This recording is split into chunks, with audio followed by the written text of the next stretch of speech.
Seguimos actualizando la información aquí en DNews, transmisión en vivo y en directo desde Lima, Perú. Ahora vamos a hablar de los Estados Unidos.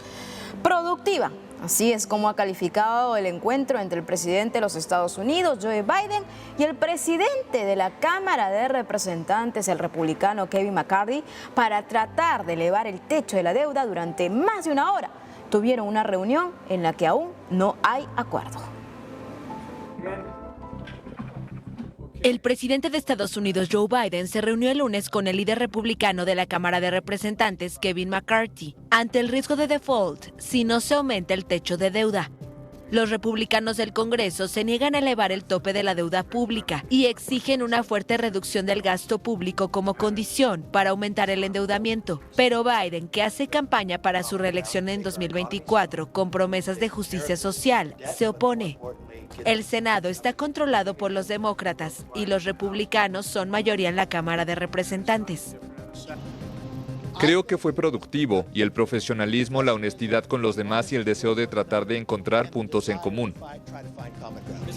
El llamado techo de la deuda de más de 31 billones de dólares se alcanzó hace varios meses, pero el gobierno federal ha gestionado hasta ahora la situación mediante maniobras contables. Si no se aumenta el techo de deuda, Estados Unidos ya no podría pagar a los tenedores de bonos del Tesoro, refugio de las finanzas mundiales, y tampoco podría pagar subsidios ni las pensiones de los veteranos. Y las consecuencias para la economía mundial serían catastróficas.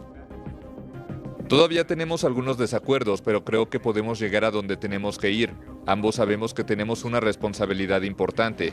Biden declaró el lunes que también está a favor de reducir el déficit y que considera necesario examinar los espacios fiscales y asegurarse de que los ricos pagan su parte justa de impuestos. Si los desacuerdos persisten, a Biden le queda invocar la 14ª enmienda de la Constitución estadounidense, que autoriza que los gastos ya votados deben poder ser pagados. La secretaria del Tesoro, Janet Yellen, insistió que es muy probable que el gobierno de Estados Unidos se quede sin dinero después del 1 de junio. El tiempo se agota y al parecer no hay un diálogo productivo. Productivo sí, pero sin progreso, porque es importante también decirlo, sin progreso. Y para eso vamos en estos momentos a comunicarnos con Daniel Crespo, profesor de la Universidad San Francisco de Quito y analista internacional. ¿Qué piensas, Daniel? Muy buenos días. Carmen, muy buenos días y muchas gracias por la invitación. Un gusto verte después de tiempo. Sí, Daniel, a ver, primero, para que nuestro auditorio también pueda entender qué significa esto de que Estados Unidos esté en riesgo de un default, qué significa que prácticamente, lo está diciendo el Departamento de Tesoro, ya sus reservas se están agotando en estos momentos, queda al 1 de junio básicamente muy poquísimo tiempo y no van a poder seguir pagando.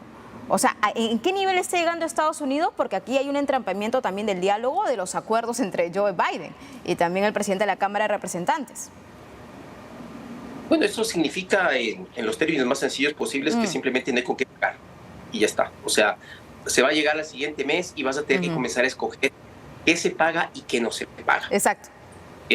Eso es en esencia lo que significa. Tenías un techo de 31 billones de dólares, el techo se ha pasado, estás haciendo maniobras, como bien se mencionó en el reportaje previo, para poder salir adelante.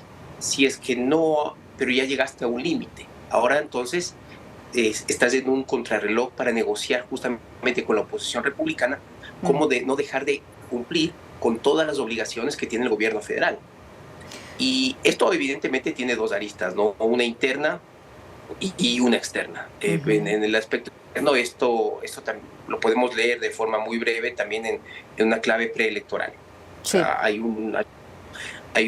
una disputa muy seria, tal vez no diría entre todo el sector republicano contra el gobierno demócrata, pero sí tienes una aladura que de alguna manera ejerce mucha presión dentro del bando republicano y es la que más inflexible se muestra en este sentido. Esta estrategia de golpear por el asunto del tope del gasto no es la primera vez que la vemos, ¿no? Ya la vimos en ocasiones, la hemos visto en ocasiones. Entonces esto se transforma en una suerte de mecanismo de, si es que yo no pude meter mi agenda a través de, digamos, por otros lados, bueno, pues no controlamos el Senado, pues bueno, yo te presiono por aquí. Y es ahí donde el presidente Biden tal vez debió haber anticipado esta situación y preparar una agenda que permita negociar ciertos aspectos. Pero por el otro lado, la agenda social es la punta de lanza de su campaña y de su propio gobierno.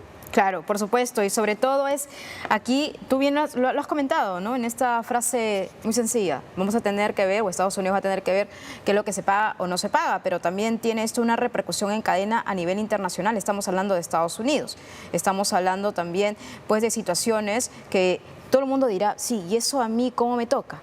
A mí realmente mi economía peruana o latinoamericana, ¿no? Quien nos está viendo en estos momentos dirá, ¿y esto realmente qué afectación tiene a la economía?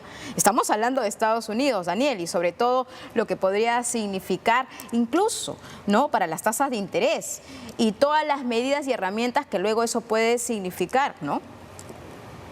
Bueno, es que justamente hace mi primera intervención yo hablaba de dos aristas y esta es la segunda arista internacional.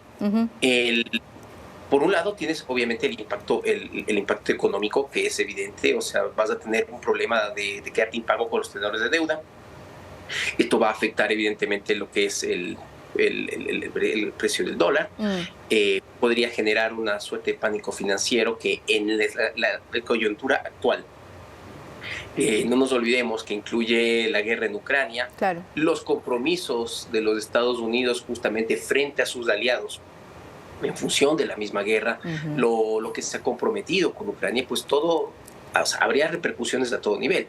Y nuestra región, por supuesto, también se vería afectada. No nos olvidemos que incluso en algunos casos, como, bueno, no muchos, pero digamos, en términos formales, hay países como, justamente como el Ecuador, que esto es un país dolarizado. Así es. Y hay otros países que, si bien no están dolarizados de manera formal, sus economías lo son, ¿no? Están claramente dolarizadas. Entonces, las repercusiones son inevitables.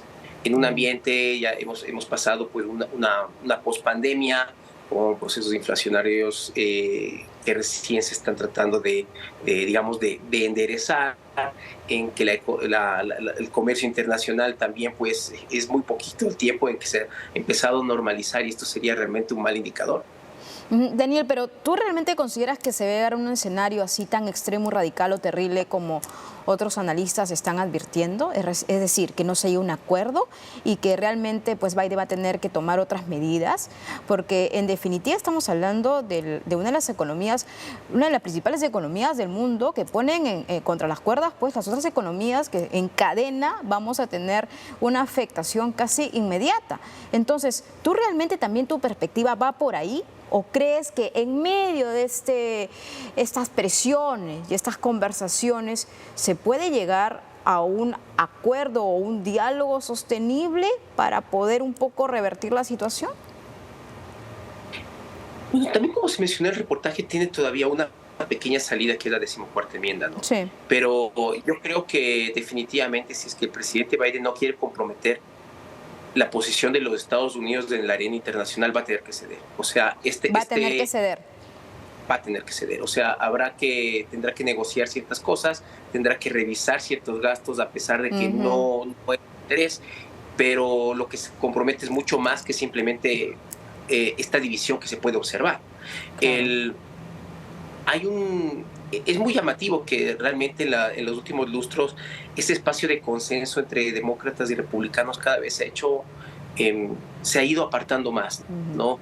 Ya podemos hablar incluso en términos electorales de que se ha estructurado una suerte de clivaje, ¿no? Que divide cada vez de forma más radical a ambas tiendas políticas, y eso hace que este espacio donde se hace necesario el diálogo cada vez sean más ásperos, cada vez sean mucho más duros de poder. Pero yo creo que en este momento donde no tienes la posibilidad de hacerlo sin tener que ceder ante el ala más fuerte del Partido Republicano, va a ser imposible conseguir algo que los Estados Unidos lo necesita. Tal vez tengas que perder este round para poder ganar la guerra. Y sobre todo el componente también de las elecciones, ¿no? Daniel, eso es importante también no perder de vista. Ahí está precisamente el quid del asunto, ahí está el contexto, el escenario, el trasfondo, si se podría decir, de este show montado de republicanos y demócratas, donde uno le dice, oye, no gastes más de lo que tenemos, no vamos a subir el techo de la deuda, y por otro lado, oye, no voy a tener cómo pagar pues todas estas obligaciones, ¿no? que tengo que hacerlo, y el Departamento de Tesoro de Estados Unidos dice, bueno, tienen hasta el 1 de junio, ojo, como fecha límite más o menos, porque ya hasta ahí se agotan las reservas. Entonces, es una situación complicada. Quedan pocos días. O sea, realmente en la próxima semana va a tener que haber algún tipo de acuerdo. No, es que está como a veces pasa, ¿no? Parece pues, un poco en broma, ¿no? El asunto de la familia que está llegando a fin de mes, tienes que saber cómo distribuyes los gastos. Estás en esta situación ahorita, pero lo crítico es lo que va a pasar a partir del 1. Exacto. Y como digo, van a tener que negociar. Bueno, no nos olvidemos que también dentro del Partido Republicano no es que tienes una posición monolítica, tienes facciones, puedes acercarte a los moderados. Yo creo que esa sería la clave de Biden, pero definitivamente, incluso si te acercas a los moderados para tratar de aislar al bando más radical, más identificado con el presidente Trump, igual vas a tener que ceder. Eso es un hecho. El punto es en qué vas a poder ceder. ¿En qué? ¿Y cuáles son los puntos más sensibles? Y ahí entra precisamente esas negociaciones políticas, ¿no? Exactamente. Y no solo...